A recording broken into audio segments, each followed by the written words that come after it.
کتے کو روتا دیکھنا دولت آنے کی علامت ہے۔ زبان کا دانتوں تلے آنا حادثے کی علامت ہے۔ سر پر خارش ہونا خوشخبری کی علامت ہے۔ بھینس کا نظر آنا گھر میں برکت کی نشانی ہے۔ گدھے کا نظر آنا بے چینی کے آنے کی نشانی ہے۔ کان میں خارش ہونا بدخبری کی علامت ہے۔ ٹھوکر کا لگنا جلد دولت آنے کی علامت ہے۔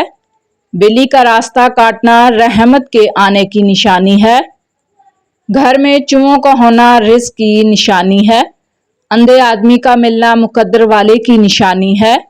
گھوڑے کو دیکھنا عمر لمبی ہونے کی علامت ہے۔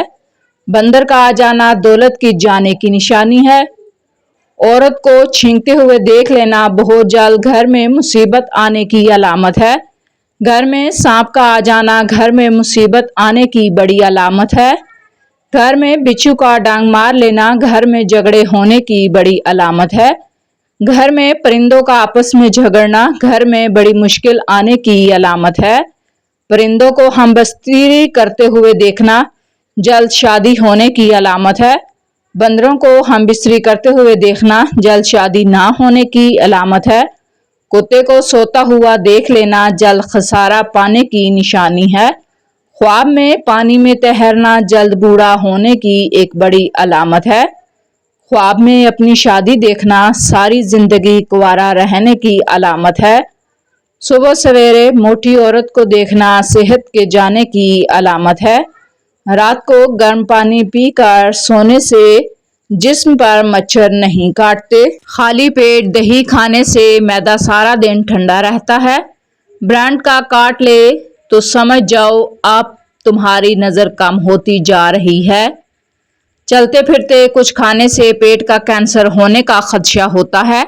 کھڑے ہو کر دودھ پینے سے کمر کی ہڈیاں کمزور ہونا ہوتی ہیں۔ سونے سے پہلے چائے پینے سے دماغ کی نسیں کمزور ہوتی ہیں۔ الائچی چبانے سے دانت پتھر جیسے مضبوط ہو جاتے ہیں۔ اے بھائی، اگر تم اپنی حالت کو سمجھنا اور اپنے نفس کو اچھی طرح پہچانتا ہے تو دنیا سے رخ پھیر لے اور اس کی رغبت چھوڑ دے اور اپنے آخرت کے سامان کو اکٹھا کرنے کی کوشش کر۔ ہمت سے اگر انسان کام لے تو کوئی کام بھی مشکل نہیں، اور یہ ہمت پیدا ہوتی ہے کسی کامل کی صحبت میں رہنے سے یا اس سے تعلق پیدا کرنے سے۔ میاں بیوی کو باغ و بہار کی طرح رہنا چاہیے۔ وہ باغ ہی کیا جو بہار سے بیگانہ ہو، اور وہ بہار ہی کیا جو باغ سے نہ گزرے۔ یہ اس کے دم سے، وہ اس کی وجہ سے ہے۔ فطرت انسان کے سوا تمام جانداروں میں ایسی اہندی اور شدید خواہش پیدا کر دیتی ہے کہ وہ مقرر وقت اور موسم میں وہی کچھ کرتے ہیں جو ان کے لیے کرنا ضروری ہے۔ رحمت کے سامنے گناہ کا ذکر نہ کرو، گناہ پر تکرار بدبختی ہے۔ گناہ جو ہے وہ دعا سے دور لے جاتا ہے اور اللہ کے پاس عبادت نہیں لے جاتی بلکہ اس کا فضل اور کرم لے جاتا ہے۔ دوسرے گناہوں کی طرح ظلم کا بھی کوئی خارجی محرک نہیں ہوتا، صرف موقع ملنے کی دیر ہوتی ہے۔ ظلم اور خوف دونوں جڑواں بھائی ہیں۔ ایک بڑھیا نے بال سیاہ کیے تھے۔ میں نے اس سے کہا، اے بڑھی اماں، مانا کہ تو نے مکاری سے بال سیاہ کر لیے ہیں، لیکن یہ ٹیڑھی کمر سیدھی نہ ہو پائے گی۔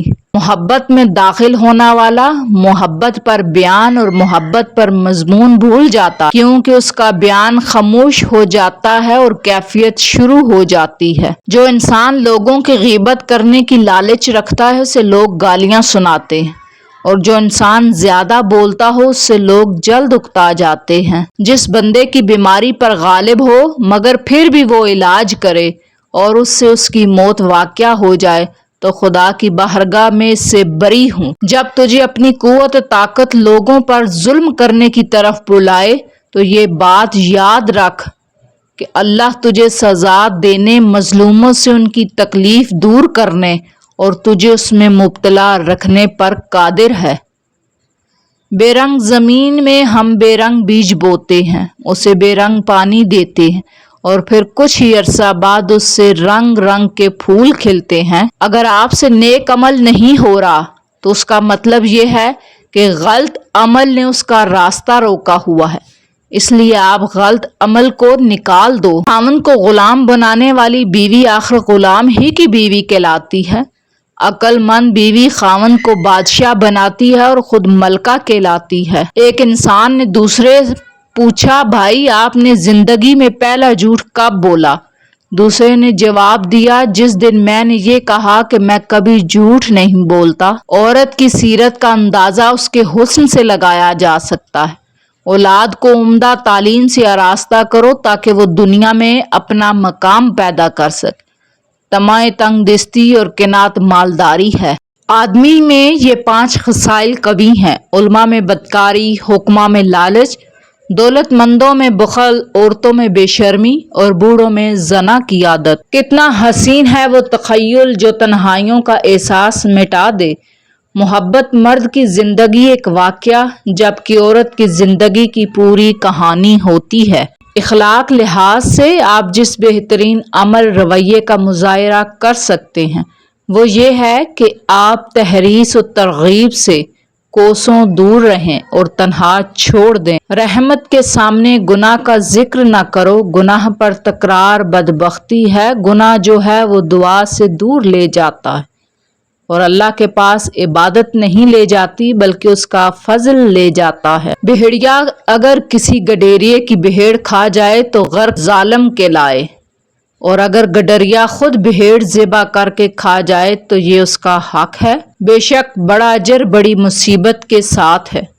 پس جب اللہ تبارک و تعالی کسی قوم کو اپنے پیارے بندوں میں شامل کرنا چاہتا ہے تو اس کو کسی بڑی مصیبت میں مبتلا کر دیتا ہے۔ ہمارا بدترین دشمن وہ ہے جو دوست بن کر زندگی میں داخل ہو، اور ہمارا بدترین دوست وہ ہے جو دشمن بن کر جدا ہو۔ شریف دنیا میں کامیاب ہونے پر عفو احسان کماتے ہیں اور کمینے فتح مندی کی صورت میں لوگوں پر ظلم کرتے اور سرکش ہو جاتے ہیں۔ آخر تتلی پکڑنے کی تمنا ہو جائے تو انسان اسے پکڑنے کے لیے اپنے قافلے سے بچھڑ جاتا ہے۔ اسی طرح اگر اللہ کی تمنا ہو جائے تو آنکھ بند رکھنا بہتر ہے۔ استقامت کے راستے کو لازم پکڑو کیونکہ آخرت کی عزت حاصل کراتی اور وہاں کی ندامت سے بچاتی ہے۔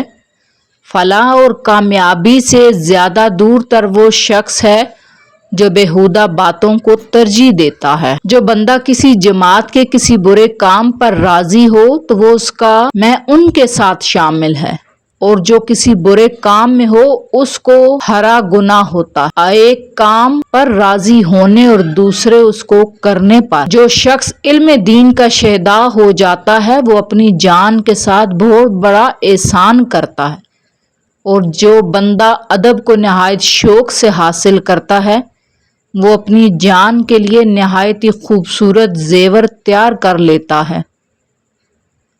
دولت عورت میں چھپی ہے، عورت کی 2 چیزیں پکڑ کر دبا دو، دولت تمہارا مقدر بن جائے گی، اس کا دایاں پاؤں کا انگوٹھا اور بائیں پاؤں کی ایڑی کو۔ ساری امیدیں اللہ تعالیٰ سے وابستہ رکھو، اس کے علاوہ کسی سے امیدیں وابستہ کر لینا ہے وہ ناکام ہو جاتا ہے۔ غیبت انسان کے اچھے عمل کو دیمک کی طرح چاٹ جاتی ہے۔ بیوی کے لیے ضروری ہے کہ شوہر کی دلداری کرتی رہے۔ سب سے بڑی بے وقوفی اور جہالت یہ ہے کہ آدمی محتاج ہو کر اکڑ دکھلائے، اور سب سے بڑی دولت مندی یہ ہے کہ آدمی دولت مند ہو کر بھی خود کو سادہ مزاج رکھے۔